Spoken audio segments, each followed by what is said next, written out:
Hi guys, my name is Chandrashekhar Barula और मेरा number है 9899123008। और हम पढ़ रहे थे इंफॉर्मेशन सिस्टम ऑडिट।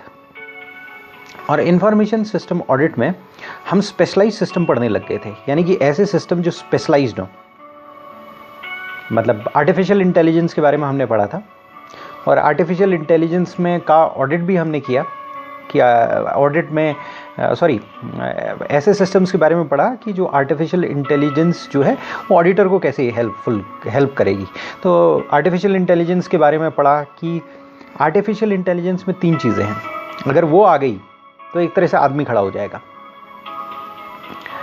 एक आर्टिफिशियल आदमी खड़ा हो जाएगा। पहले एक रोबोट चाहिए, रोबोटिक्स। दूसरा कॉग्निटिव साइंस चाहिए, सुनना, देखना और उसको प्रोसेस करना। और एक आउटपुट चाहिए, नेचुरल लैंग्वेज। तो नेचुरल लैंग्वेज अगर किसी कंप्यूटर में आ गई, रोबोटिक्स ऑलरेडी आ चुकी है, कॉस्ट इफेक्टिव नहीं है लेकिन रोबोट्स बन चुके हैं।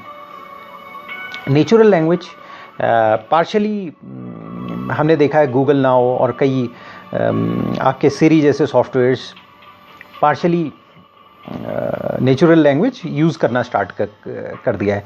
इवन स्काइप में लैंग्वेज ट्रांसलेशन स्टार्ट हो गया है। तो बहुत सारी कैपेबिलिटीज़ स्टार्ट हो गई हैं और आर्टिफिशियल इंटेलिजेंस की तरफ हम बढ़ रहे हैं। लेकिन चूंकि हम आर्टिफिशियल इंटेलिजेंस को एक बार में रियलाइज़ नहीं कर पाए तो उसको हमने भागों में बांट दिया और फिर वो हर स्टेप्स में हम आगे बढ़ने की करने की कोशिश की। इसके बाद हमने एक्सपर्ट सिस्टम के बारे में पढ़ा और एक्सपर्ट सिस्टम के बारे में जाना कि एक्सपर्ट सिस्टम होता है। एक्सपर्ट की एक पर्टिकुलर एरिया में नॉलेज होती है, एक छोटे से एरिया में नॉलेज होती है और उस एरिया में वो मास्टर होता है। उसी तरीके से एक्सपर्ट सिस्टम उस ह्यूमन कंसल्टेंट को रिप्लेस करने के लिए बनाया गया है। Expert systems medical expert systems हैं और बहुत सारे एक्सपर्ट सिस्टम्स हैं। आज की डेट में क्या है कि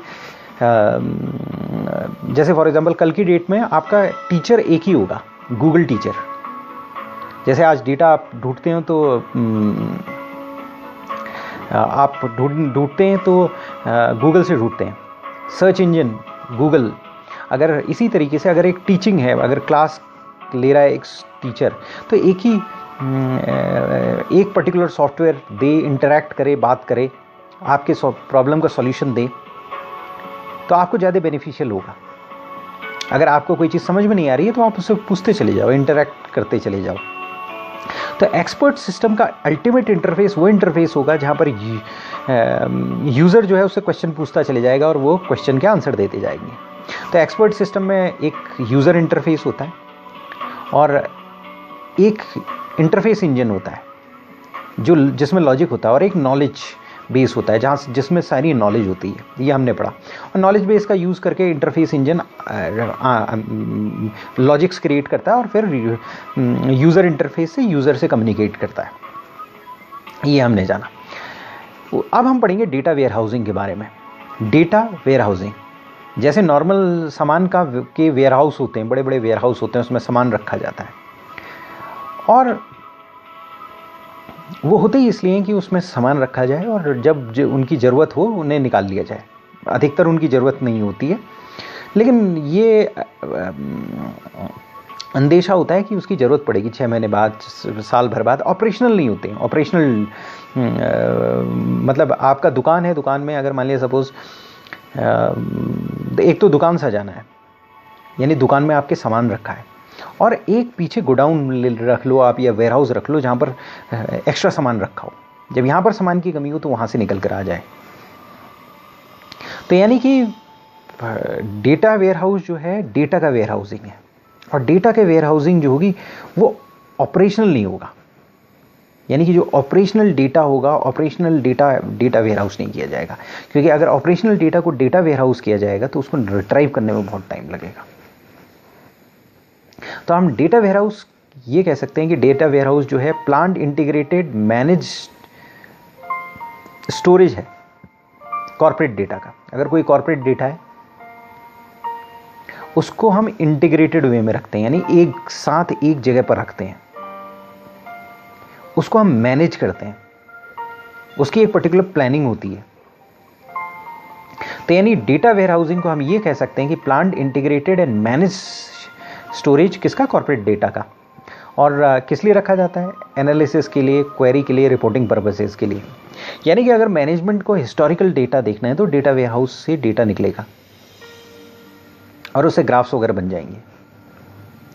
तो डेटा, ये डेटा जो है ऑपरेशनल डेटाबेस से एक्सट्रैक्ट किया जाता है और उसके बाद डेटा वेयरहाउस में रख दिया जाता है।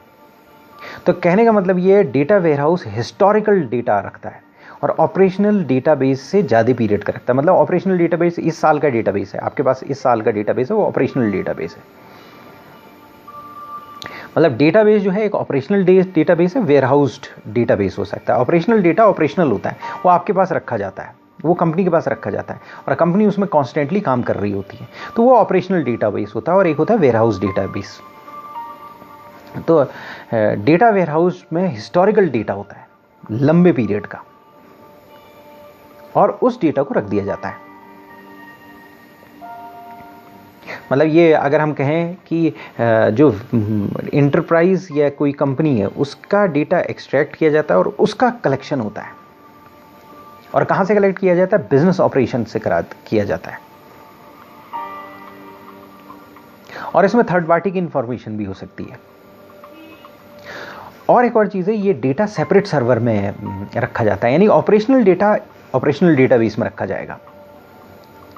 ये डेटा जो है सेपरेट सर्वर में रखा जाता है। यानी कि डेटा वेयरहाउसिंग, वेयरहाउस्ड डेटा, आप ये कह सकते हैं ऑपरेशनल डेटाबेस हो सकता है, वेयरहाउस डेटा हो सकता है। यानी कि अगर आप इंफॉर्मेशन सिस्टम ऑडिटर बनकर किसी कंपनी में जाएंगे तो आप कहेंगे कि वेयरहाउस डेटा कहाँ रखा है आपने, ऑपरेशनल डेटा कहाँ पर है, ऑपरेशनल डेटा का सर्वर कहाँ है, वेयरहाउस डेटा का सर्वर कहाँ है। तो यानी कि ऑपरेशनल डेटा का सर्वर हो सकता है, वेयरहाउस डेटा का सर्वर हो सकता है। और डेटा वेयरहाउसिंग क्या है? प्लान्ड इंटीग्रेटेड मैनेज्ड स्टोरेज है कॉर्पोरेट डेटा का। और सेपरेट सर्वर में क्यों रखा जाता है? मतलब उसके कई रीज़न है। सबसे पहली चीज़ ये है कि अगर मान लिया सपोज आप डेटा को नॉर्मल सर्वर में रख दोगे तो डेटा बहुत वॉल्यूमिनस हो जाएगा, बहुत ज़्यादा वॉल्यूम हो जाएगा, ओल्ड पीरियड का भी डेटा पड़ा हुआ है, तो वो ऑपरेशनल डेटाबेस की परफॉर्मेंस को में प्रॉब्लम क्रिएट करेगा। आपको करंट डेटा चाहिए, आप फटाफट जा रहे हो रिट्राइव कर रहे हो, जा रहे हो रिट्राइव कर रहे हो। लेकिन अगर ऑपरेशनल डेटाबेस भी है तो वो उसकी डेटा टेबल बड़ी होगी, वो जाएगा, लंबी डिस्टेंस ट्रेवल करनी पड़ सकती है उसे। मतलब लंबी डिस्टेंस का मतलब ये है कि अगर कंप्यूटर में अगर जो चिप है वो छोटी बनाई गई है, उसमें 1 इंच बाई 1 इंच में 100 करोड़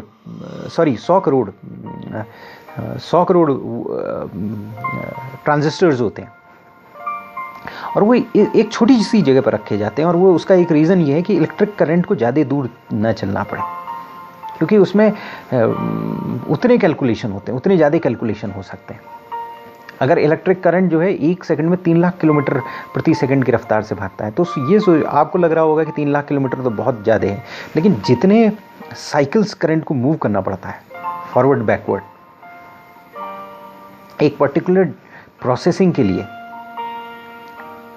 उसमें ये जो स्पीड है वो काफ़ी कम है। मतलब उसी की वजह से क्या है कि अगर वो स्पीड ज़्यादा होती तो हमारा एक कंप्यूटर डबल स्पीड से काम कर रहा होता है। स्पीड बढ़ती ही इसलिए है कि हम उसको श्रिंक कर लेते हैं, छोटी जगह में ले जाते हैं, यानी जितनी एरिया में वो है अगले 18 महीने बाद वो आधे एरिया में आ जाता है। तो कहने का मतलब ये है कि अगर आप वॉल्यूमिनस डेटा, अगर एक पुराने पीरियड का डेटा, अगर मान लिया सपोज आप ऐसे डेटाबेस में रखे हो जो ऑनलाइन डेटाबेस में रखे हैं, तो वो ऑनलाइन परफॉर्मेंस में प्रॉब्लम क्रिएट करेगा। वो आपको इंस्टेंट एक्सेस देने में प्रॉब्लम क्रिएट करेगा, कुछ टाइम लगा देगा। मालूम पड़ा 15 सेकंड की डिले कर दी उसने, आप परेशान। इंस्टेंट इन्फॉर्मेशन, और फिर 15 आदमी हो गए तो फिर 15 सेकंड की डिले और बढ़ गई, तो वो उसकी परफॉर्मेंस गिराएगा। तो ऑपरेशनल डेटाबेस जो है नॉर्मल डेटाबेस में रखा जाता है, और इतना वॉल्यूमिनस डेटा आप किसी सर्वर में रख दोगे तो उसकी मेंटेनेंस भी करनी पड़ेगी, तो मेंटेनेंस प्रॉब्लम भी हो सकती है। तो और दूसरी बात यह है कि डेटा वेयरहाउस का पर्पस क्या है? डेटा वेयरहाउस का पर्पस ये है कि सुपरवाइजरी या टॉप मैनेजमेंट के डिसीजंस में वो हेल्प करे। ऑपरेटर को नहीं चाहिए होता है, ऑपरेटर को daily functions, regular functions, minute by minute functions के लिए डेटा चाहिए हो सकता है, लेकिन टॉप मैनेजमेंट को उतनी फास्ट, उतने टॉप मैनेजमेंट में लोग कम होते हैं। ऑपरेशनल डेटाबेस में लोग बहुत ज़्यादा हो सकते हैं। जैसे फॉर एग्जांपल एक बैंक है, बैंक में क्या होगा, ऑपरेशनल डेटाबेस होगा, वो आपकी करंट अमाउंट, 6 महीने की ट्रांजैक्शन हिस्ट्री या 1 साल की ट्रांजैक्शन हिस्ट्री रख रहा होगा, और जैसे ही आप एटीएम डालेंगे तो करंट बैलेंस दे देगा, और करंट बैलेंस से ऑपरेशनल डेटाबेस में करंट बैलेंस होगा। लेकिन अगर किसी बैंक के टॉप ऑफिशियल को, उसमें हज़ारों लोग लॉगिन कर रहे होंगे, तो लेकिन किसी बैंक के टॉप ऑफिशियल को अगर मान लीजिए सपोज वो कोई पैटर्न देखना है, तो वो डेटा वेयरहाउस्ड होगा, और वो जब कमांड देंगे तो वेयरहाउस डेटा में से वो डेटा रिट्राइव होगा। तो यानी कि टॉप मैनेजमेंट में कितने, 10 लोग, 20 लोग होंगे। नीचे बैंक में, एटीएम में एक टाइम में 20,000 लोग हो सकते हैं, 1 लाख हो सकते हैं, 5 लाख हो सकते हैं। तो वो डिग्रेड करेगा परफॉर्मेंस। दूसरी बात हमने पढ़ा है सिक्योरिटी, कॉन्फिडेंशियलिटी, इंटेग्रिटी और अवेलेबिलिटी, CIA। CIA के प्रिंसिपल्स बेटर एडमिनिस्टर हो सकते हैं अगर करंट डेटा अलग रखा गया हो और हिस्टोरिकल डेटा अलग रखा गया हो। हिस्टोरिकल डेटा और सेव करके रखा जा सकता है, क्योंकि हिस्टोरिकल डेटा की ज़रूरत क्या है, ऑपरेटर को हिस्टोरिकल डेटा की ज़्यादा ज़रूरत नहीं होगी। तो कॉन्फिडेंशियलिटी, इंटेग्रिटी और अवेलेबिलिटी के जो प्रिंसिपल्स हैं उसको हम ज़्यादा लागू कर सकते हैं अगर हम इन दोनों डेटा को स्प्लिट आउट कर लेंगे। और फिर दोनों की रिक्वायरमेंट अलग है, दोनों का यूसेज अलग है, दोनों को अलग अलग टाइप के बंदे एक्सेस कर रहे हैं। तो हम क्या करेंगे कि जिस तरह के बंदे यूज़ कर रहे हैं उस तरह की सिक्योरिटी लगाएंगे, जिस तरह का इन्वायरमेंट है उस तरह की सिक्योरिटी लगाएंगे। दोनों ही डेटाबेस अलग तरीके की सिक्योरिटी की ज़रूरत है उन्हें। वैसे बेसिकली सिक्योरिटी सेम होती है, लेकिन रिक्वायरमेंट और सिक्योरिटी दोनों की अलग है। दूसरी बात, इंफॉर्मेशन स्टैंडर्डाइज्ड हो जाती है, मीनिंग्स भी स्टैंडर्डाइज्ड हो जाते हैं। जब आप कह रहे हैं कि वेयरहाउस डेटा है तो आपको पता चल जाता है वेयरहाउस डेटा ये है, इसकी कैपेबिलिटी ये है, ऑपरेशनल डेटा ये है, उसकी ये है। अगर मान लिया सपोज, अगर गूगल जैसी कंपनी है तो वो, या कोई बड़ी कंपनी है तो वो कई जगह पर रख सकती है अपने डेटा को, और जिस जगह का डेटा है उसको उस ज्योग्राफिकल लोकेशन में लग सकती है, जिससे कि इजी एक्सेस हो, जल्दी एक्सेस हो। जैसे इंफॉर्मेशन अगर कोई चाहिए तो उसका वो स्पीडीली इंटीग्रेट हो और स्पीडीली मिले। उसके अलावा दूसरी बात यह है कि अगर मान लीजिए सपोज यूज़र डिपार्टमेंट हेड्स हैं, मतलब ओनर्स, इंफॉर्मेशन के ओनर्स हैं, तो वो उनको अगर मान लिया डेटा एक्सट्रैक्ट कर रहे हैं और डेटा साथ रखा हुआ है, तो सॉफ्टवेयर को दोनों डेटा को सेग्रीगेट करना पड़ेगा, तो वो कॉस्टली हो जाएगा। सोफिस्टिकेटेड सॉफ्टवेयर चाहिए होगा डेटा को एक्सट्रैक्शन करने के लिए। लेकिन पुराना डेटा आपने एक तरफ वेयरहाउस करके रखा हुआ है, एक अलग लोकेशन में वेयरहाउस करके रखा है, तो एक तो सिक्योर है, दूसरा क्या कहते हैं, जो रिट्राइवल, इजी रिट्राइवल होगा, क्योंकि ओल्ड डेटा है, मैनेजमेंट उसे रिट्राइव करना चाह रहा है तो डायरेक्टली वहीं पर चले जाएगा। तो बेसिकली ये डेटा वेयरहाउसिंग है। डेटा वेयरहाउसिंग क्या है? डेटा की वेयरहाउसिंग करना। डेटा वेयरहाउस, वो डेटा कौन सा होगा? ऑपरेशनल डेटाबेस को आप लोगे, जब ऑपरेशनल डेटाबेस एक पर्टिकुलर पीरियड तक पुराना हो जाएगा तो वो हिस्टोरिकल डेटाबेस बन जाएगा, और वो हिस्टोरिकल डेटाबेस को क्या करोगे? आप वेयरहाउस कर दोगे, एक जगह पर रख दोगे, एक सेपरेट सर्वर में रख दोगे।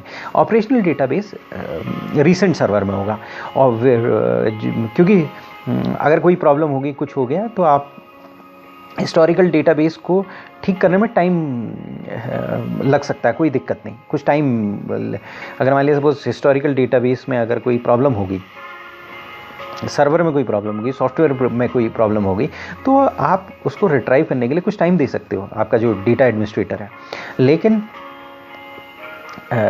ऑपरेशनल डेटाबेस में बहुत सारे केसेस ये हो सकते हैं कि टाइम लैग नहीं होना चाहिए। तो ऑपरेशनल डेटाबेस इजीली एक्सेसिबल हो, फास्ट हो, वहाँ पर मेंटेनेंस आप ज़्यादा रख रहे हो। हिस्टोरिकल डेटाबेस वॉल्यूमनस है, सिक्योर्ड है, वहाँ पर एक्सेस राइट्स उतने ज़्यादा नहीं हैं और सिक्योरिटी ज़्यादा है। अगर थोड़े कुछ समय एक्सेस ना हुआ तो कोई प्रॉब्लम नहीं। वैसे अवेलेबिलिटी होनी चाहिए डेटा की, लेकिन अगर मान लीजिए सपोज प्रायोरिटी शिफ्ट हो जाती है जो ऑपरेशनल डेटाबेस है और हिस्टोरिकल डेटाबेस में, और इसीलिए सेपरेट सर्वर में इन दोनों को रखा जाता है। तो डेटा वेयरहाउस में क्या क्या चीज़ें होंगी, प्राइमरीली क्या क्या चीज़ें होंगी। डेटा वेयरहाउस में डेटा सोर्स होगा,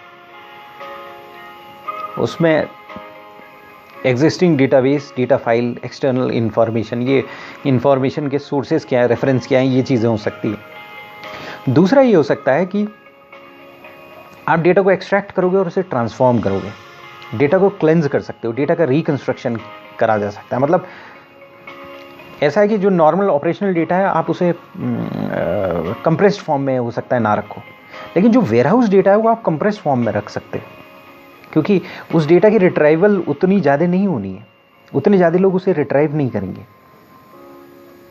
तो आप उसे कम स्पेस में रखना चाहोगे, कंप्रेस्ड वे में रखना चाहोगे, तो उसके लिए डेटा क्लेंज कर सकते हो आप डेटा को और उसको रिकंस्ट्रक्ट कर सकते हो। तो डेटा एक्सट्रैक्शन और ट्रांसफॉर्मेशन करोगे। फिर उसके अलावा डेटा मार्ट होता है। डेटा मार्ट क्या होता है कि एक डेटा होता है पूरे डिपार्टमेंट का, नहीं पूरे कंपनी का, लेकिन डेटा मार्ट पर्टिकुलर एरिया का डेटा होता है। सेल्स का डेटा, फाइनेंस का डेटा सब अलग अलग होता है, एचआर का डेटा, उसे डेटा मार्ट कहते हैं। यानी कि अगर एक पर्टिकुलर डेटा डिपार्टमेंट का डेटा है तो डेटा मार्ट है। तो उससे फ़ायदा क्या होता है, डेटा सेग्रीगेशन हो जाता है। डेटा सेग्रीगेशन हो जाता है तो डेटा सेल्स वाले को डेटा चाहिए तो सबसे पहले उसका सॉफ्टवेयर उसे सेल्स डेटाबेस में ले जाएगा। तो डेटा जो वेयरहाउस है उसमें डेटा सोर्स होगा, एग्जिस्टिंग डेटाबेस, फाइल्स और एक्सटर्नल इंफॉर्मेशन होगी। फिर उसके बाद क्या होगा कि डेटा क्लेंस किया जाएगा, डेटा रिकंस्ट्रक्ट किया जाएगा। और तीसरा डेटा मार्ट। तो डेटा मार्ट में जो डेटा सिंगल फंक्शन का डेटा है, किसी एक डिपार्टमेंट का डेटा है, जैसे मार्केटिंग हो गया, प्रोडक्ट हो गया, तो इस डेटा को हम एग्रीगेट करेंगे, समराइज करेंगे कि भाई ये डेटा जो है मार्केटिंग का, इसको अलग रख दो। मतलब हो सकता है नॉर्मल ऑपरेशनल डेटा एक ही साथ, लेकिन जब आप उसको वेयरहाउस कर रहे हो तो उसको अलग अलग कर सकते हो कि ये मार्केटिंग का डेटा है, इसको कंप्रेस करके रख दो। यानी ईमेल फाइल्स हैं, जैसे मार्केटिंग वाले की ईमेल फाइल्स हैं, उसको कंप्रेस करके अलग रख दो। फाइनेंस वाली की ईमेल फाइल है, इसको रख दो। फाइनेंस से ये आदमी चला गया था, इसकी फाइल्स अगर ओपन करनी है तो फाइनेंस हेड की परमिशन लेनी पड़ेगी। अगर आपकी फाइल्स हैं, अगर मेल्स हैं, सपोज एक पर्टिकुलर बंदा है, सेल्स का, मार्केटिंग का बंदा है, और वो बंदा छोड़ के चले जाता है, तो कई बार ऑर्गेनाइजेशन में क्या होता है कि एक पर्टिकुलर, जैसे एक कलेक्शन का बंदा है, कलेक्शन का बंदा जो है वो कलेक्ट कर रहा है, पैसा कलेक्ट कर रहा है। कई डिपार्टमेंट में सेल्स डिपार्टमेंट अलग होता है, कलेक्शन अलग होता है, कलेक्शन वाली टीम अलग होती है, वो कलेक्ट कर रही होती है पैसे को। वो कॉन्स्टेंटली आपके उनके साथ कम्युनिकेट कर रही होती है, जो डेटर्स हैं उनके साथ कम्युनिकेट कर रही होती है। तो डेटर्स के साथ कम्युनिकेट करने के बाद क्या होता है कि इन्फॉर्मेशन, वो उसके मेल्स में इन्फॉर्मेशन होती है और एक दिन वो छोड़ के चले जाता है। अब फाइनेंस वाले को सपोज कोई इन्फॉर्मेशन चाहिए उसमें से, तो वो क्या करता है, कलेक्शन हेड्स के पास जाएगा या सेल्स हेड के पास जाएगा, जो भी रिलेवेंट उसका डिपार्टमेंट है, उससे परमिशन लेगा। वो उसका यूज़र है, उसका ओनर है उन मेल्स का, जो डिपार्टमेंटल हेड है। और जो फिर उसके बाद वो कस्टोडियन के पास जाएगा उसकी परमिशन के साथ। कस्टोडियन है आपका आईटी डिपार्टमेंट, और वहाँ से वो एक्सेस ले लेगा उन मेल्स का। तो इसमें क्या किया जाता है कि डेटा मार्ट में क्या किया जाता है, पर्टिकुलर डिपार्टमेंट की इंफॉर्मेशन सेग्रीगेट करके ली जाती है, और सेग्रीगेट करने की प्रोसेस में उसको एग्रीगेट किया जाता है और समराइज किया जाता है। अब दो वर्ड्स हैं हमारे एग्जामिनेशन में आ सकते हैं, एक है OLTP, ऑनलाइन ट्रांजैक्शन प्रोसेसिंग, और दूसरा है OLAP, यानी online analytical processing. Online transaction processing क्या है, ऑपरेशनल डेटाबेस में हो रही है, ऑनलाइन ट्रांजैक्शन की प्रोसेसिंग हो रही है। अगर मान लिया सपोज आपका एक 5 स्टार होटल है, 5 स्टार होटल में क्या है कि एक पर्टिकुलर शॉप है या पर्टिकुलर रेस्टोरेंट है, उस रेस्टोरेंट में एक बंदा जाता है और पर्टिकुलर खाना खाता है, खाना खाने के बाद वो पेमेंट करता है और चले जाता है। तो वो पेमेंट करते ही पेमेंट जब वो करता है तो क्लर्क जो है वो बटन दबाएगा, वहाँ पर जो उसके पास बिल निकालने वाली मशीन होती है उसमें वो उसका बिल बनाएगा। जैसे ही वो बिल बनाएगा ऑटोमेटिकली ईआरपी में वो डेटा चले जाएगा। ये ऑनलाइन ट्रांजैक्शन प्रोसेसिंग हो रही है, ऑनलाइन हुआ और ट्रांजैक्शन प्रोसेसिंग हो गई। या फ्लिपकार्ट है, जैसे आपने उसको क्रेडिट कार्ड से पैसा स्वाइप किया और पे कर दिया फ्लिपकार्ट वगैरह कंपनी को। तो एक बार आपने क्रेडिट कार्ड से पैसा पे किया, स्वाइप करने के बाद पे कर दिया, तो पे करने के बाद क्या हुआ, वो ऑटोमेटिकली उनकी ईआरपी में चला गया। तो ये ऑनलाइन ट्रांजैक्शन प्रोसेसिंग है, ये ऑपरेशनल डेटाबेस के लिए कीजिए होती है। और वेयरहाउस्ड डेटा के लिए ऑनलाइन एनालिटिकल प्रोसेसिंग होती है, यानी कि एनालिसिस होगा उसमें। एनालिसिस टॉप मैनेजमेंट को इन्फॉर्मेशन चाहिए, वो औरों को नहीं चाहिए। अगर मान लिया सपोज आपका 1 साल पुराना डेटा है, इससे ज़्यादा डेटा है, 2 साल पुराना है, 3 साल पुराना है, तो लोगों को इन्फॉर्मेशन नहीं चाहिए होती। अगर मान लिया सपोज आप बैंक में भी हैं तो आप क्या करते हो कि अपना साल भर का वो निकालते हो, साल भर का जो ट्रांजैक्शन है वो निकालते हो, 2 साल का निकाल सकते हो। उसके पहले का ट्रांजैक्शन का रेयरली ही निकालते हो, बहुत कम आदमी निकालते हैं। तो वो वेयरहाउस अगर रेयरली निकालते हैं तो आप अपने ऑनलाइन पोर्टल में जा सकते हो, करोगे तो कई बार वो टाइम लगाता है। 1 ईयर का तो क्विक निकल जाता है, लेकिन उससे पुराने पीरियड का सेपरेट दिया होता है, एक सेपरेट स्लॉट दिया होता है। 6 मंथ का तो आप क्लिक करोगे तो अपने आप दिखाएगा, उससे कुछ पुराने पीरियड का वो थोड़ा टाइम लगाता है। और उसका रीज़न ही ये है कि वो डेटा जो है वेयरहाउसिंग में मूव हो जाता है, सेपरेट डेटाबेस में मूव हो जाता है, और वहाँ पर ऑनलाइन एनालिटिकल प्रोसेसिंग सॉफ्टवेयर ज़्यादा रखता है, लगा होता है। ऑनलाइन ट्रांजैक्शन प्रोसेसिंग नहीं लगा होता है, OLTP नहीं लगा होता, ऑनलाइन ट्रांजैक्शन प्रोसेसिंग नहीं लगा होता है, ऑनलाइन एनालिटिकल प्रोसेसिंग लगा होता है। तो ऑनलाइन एनालिटिकल प्रोसेसिंग क्या कर सकता है, वो कुछ पहला कंसोलिडेशन करता है, ग्रुप करता है, डेटा को एग्रीगेशन करता है कि भाई ये मार्केटिंग का है, इसका है, ये ग्रुपिंग कर देता है। उसमें ड्रिल डाउन की कैपेबिलिटी होती है, लेयर्स ऑफ समरी में देख सकता है, मतलब जितनी नीड है वो नीचे नीचे जा सकता है, ड्रिल डाउन कर सकता है कि वो ये देख सकता है कि टोटल आपके डेटर्स क्या थे, पर्टिकुलर सेक्टर के डेटर्स क्या थे, दूसरे सेक्टर के डेटर्स क्या सकते हैं, तो नीचे जा सकता है। उसके बाद स्लाइसिंग और डाइसिंग कर सकता है, यानी कि डेटा को अलग अलग एंगल से वो देख सकता है, यानी एनालिसिस कर सकता है। तो यानी consolidation, drill down, slicing, dicing या एनालिसिस की कैपेबिलिटी हो जाती है। मतलब अलग अलग व्यू पॉइंट से उसको डेटा को देख सकता है, मतलब देख सकता है year wise, month wise, week wise, consolidated या डिपार्टमेंट वाइज, या अगर कोई पर्टिकुलर टाइप एम्प्लॉयज़ हैं डेजिग्नेशन वाइज, इस तरीके से वो स्लाइसिंग और डाइसिंग कर सकता है।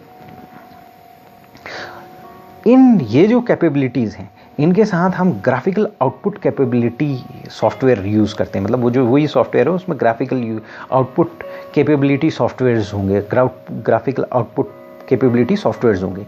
तो वो मैनेजमेंट को हेल्प करेंगे स्ट्रेटेजिक डिसीजन मेकिंग में। वो मैनेजमेंट का बंदा अपने सीट पर बैठा होगा, अचानक वो कंप्यूटर खोलेगा और वो कहेगा कि भाई कॉस्ट कटिंग करनी है। वो देखने स्टार्ट करेगा पुराने डेटा कि क्या पैटर्न था, सेल्स, अगर हमने मार्केटिंग वालों की सैलरी कम की तो या उन्हें निकाला या उनको रिट्रेंच किया तो सेल्स में क्या इफेक्ट आया, कलेक्शन में क्या इफेक्ट आया। अगर मार्केटिंग वाले ही कलेक्शन का काम कर रहे थे, कुछ समय मालूम पड़ा कलेक्शन वाले जॉब छोड़ के चले गए तो क्या इफेक्ट आया, या पर्टिकुलर डिपार्टमेंट की सैलरी क्या थी, कैसे किस तरीके से बढ़ती चलेगी। मतलब वो देखेंगे सेल्स बढ़ा तो सैलरी बढ़ी कि नहीं बढ़ी, मतलब क्योंकि सेल्स बढ़ती जाएगी तो क्या है, ज़्यादा मार्केटिंग वाले चाहिए होंगे, ज़्यादा कलेक्शंस वाले चाहिए होंगे, तो उनकी सैलरी बढ़ी कि नहीं बढ़ी, उनका हेडकाउंट बढ़ा कि घटा। तो ये सारी चीज़ें, ये स्ट्रेटेजिक डिसीजन मेकिंग, ये सारी चीज़ें करते हैं। तो आपके जो डेटा वेयर हाउसिंग है वो स्ट्रेटेजिक डिसीजन मेकिंग में हेल्प करते हैं और वहाँ पर टॉप मैनेजमेंट एनालिसिस में इनका यूज़ होता है, मार्केटिंग एनालिसिस में यूज़ होता है। और क्योंकि मैनेजमेंट जो है एक पैटर्न आइडेंटिफाई करना चाहता है वेयर हाउस डेटा से, और उससे डिसीजन, उस पर अपने डिसीजन बेस करता है।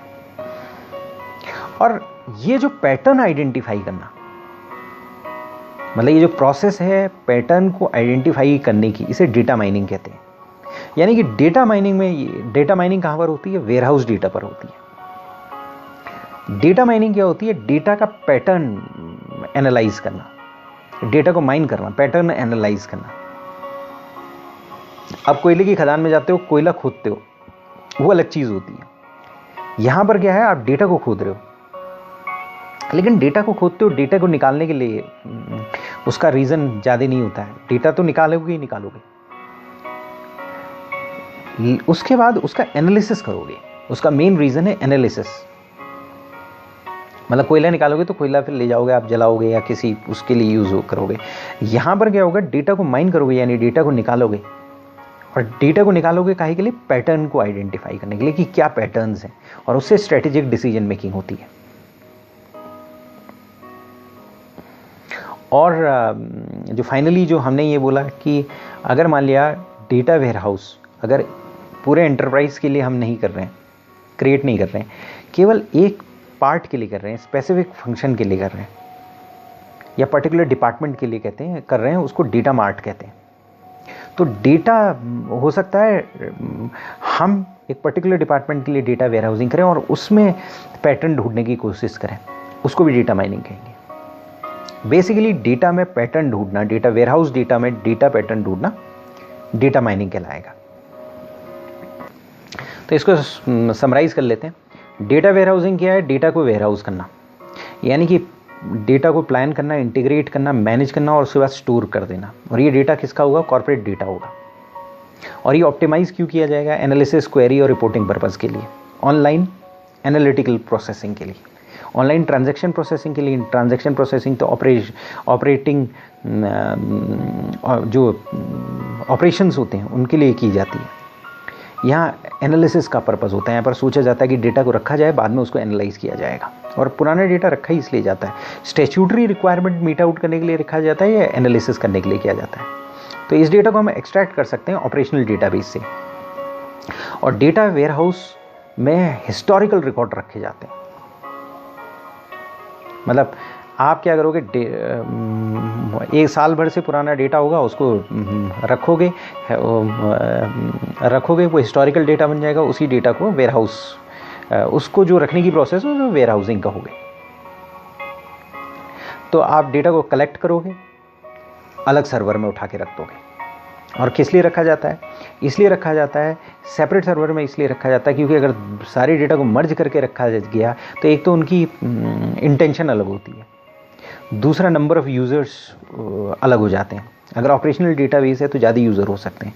अगर पुराना डेटा है तो उसमें क्या होता है? टॉप मैनेजमेंट ही उसको एनालिसिस कर रहा होता है। दूसरा ऑब्जेक्टिव अलग हो जाता है। तो पुराना डेटा जो है वो एनालिसिस पर्पज़ के लिए यूज़ किया जाता है। जो नया डेटा होता है उसमें प्रोसेसिंग हो रही होती है, करंट डेटा होता है, तो वो ऑपरेशनल पर्पसेस के लिए यूज़ किया जाता है। ऑपरेशनल पर्पस मतलब धंधा, बिजनेस चल रहा है, वो ऑपरेशन चल रहा है, ऑपरेशनल पर्पसेस के लिए यूज़ किया जाता है। उसके बाद अगर आप डेटा अलग अलग रखोगे तो अलग अलग रीजंस की वजह से कॉन्फिडेंशियलिटी, इंटेग्रिटी और अवेलेबिलिटी, यानी कि सिक्योरिटी को मीट आउट कर सकोगे, उसको बेटर एडमिनिस्टर कर सकोगे। पुराना डेटा है, हिस्टोरिकल डेटा है, कम रिट्राइवल टाइम थोड़ा हो जाए तो कोई फ़र्क नहीं पड़ता, थोड़ा टाइम लग जाए तो कोई फ़र्क नहीं पड़ता, तो आप उसे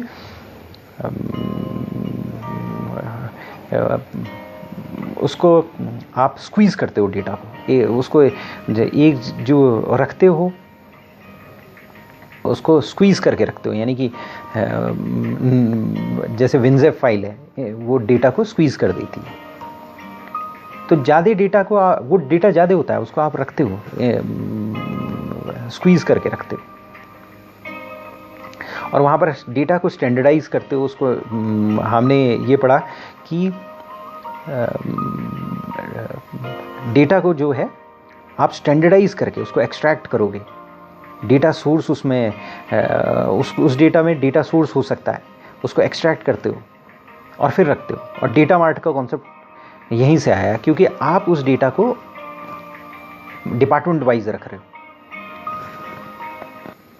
मतलब आप जब डेटा को रख रहे हो तो डेटा को वेयरहाउस कर रहे हो तो उसका स्ट्रक्चर भी अलग हो सकता है। जैसे for example subject oriented data warehouse हो सकते हैं, इंटीग्रेटेड डेटा वेयरहाउस हो सकते हैं, टाइम वेरिएंट डेटा वेयरहाउस हो सकते हैं। सब्जेक्ट ओरिएंटेड डेटा वेयरहाउस क्या होंगे? हिस्टोरिकल डेटा सब्जेक्ट के अनुसार रखा जाएगा, फंक्शंस के अनुसार रखा जाएगा। सेल्स, कस्टमर सर्विसेज, मतलब सेल्स का डेटा अलग है, फाइनेंस का डेटा अलग है, एचआर का डेटा अलग है, कस्टमर सर्विसेज का अलग है, कस्टमर सर्विसेज कंप्लेंट्स हैं उनका अलग है। इसके बाद इंटीग्रेटेड डेटा वेयरहाउसिंग होता है। इंटीग्रेटेड डेटा वेयरहाउसिंग में क्या है? सेंट्रली स्टोर करके रख देते हो ताकि एक्सेस जल्दी हो। अलग अलग जगह में होगा तो एक्सेस होने में टाइम लगेगा। उसके बाद टाइम वेरिएंट डेटा वेयरहाउसिंग होती है। उसमें हिस्टोरिकल डेटाबेस टाइम के अनुसार, पीरियड के अनुसार रखा जाता है। मतलब ऐसा है कि 1990 का एक जगह रखा, 91 का एक जगह, 92 का एक जगह, 2015 का एक जगह, 2014 का, 2013 का अलग जगह रखा। यानी अलग अलग पीरियड का डेटा अलग अलग लोकेशंस में रखा जाएगा। तो टाइम वेरिएंट डेटा वेयरहाउसिंग हो जाएगी। और एक ही जगह रखा जाएगा तो इंटीग्रेटेड डेटा वेयरहाउसिंग हो जाएगी। सब्जेक्ट्स के अनुसार अलग अलग जोग्राफिकल एरिया में रखा जाएगा हिस्टोरिकल डेटा, कि भाई सेल्स का अलग एरिया में रखा है, कस्टमर का अलग, कस्टमर सर्विसेज का अलग, कस्टमर सर्विसेज कंप्लेंट का अलग, एचआर का अलग, फाइनेंस का अलग। तो सब्जेक्ट ओरिएंटेड डेटा वेयरहाउस हो जाएगा। इसके बाद हमने इंपॉर्टेंट कॉन्सेप्ट पढ़े दो, OLTP, OLAP, online transaction processing और ऑनलाइन एनालिटिकल प्रोसेसिंग। इसमें काफ़ी कन्फ्यूजन होता है।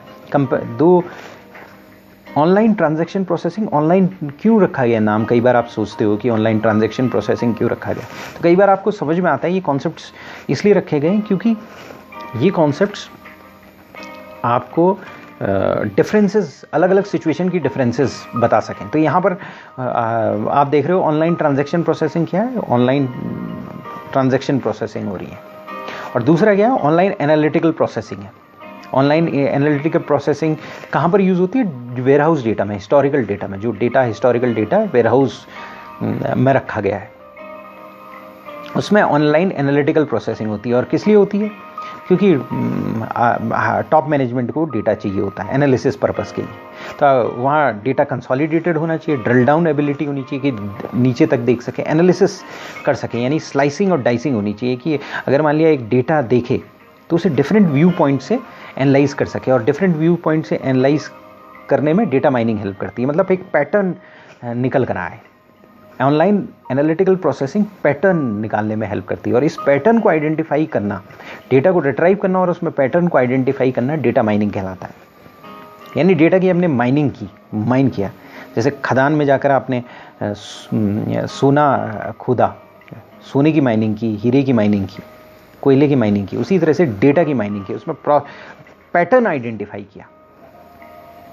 और अगर एक पर्टिकुलर फंक्शन का डेटा है और एक पर्टिकुलर फंक्शनल एरिया में डेटा माइनिंग की है तो वो डेटा मार्ट की डेटा माइनिंग की है आपने।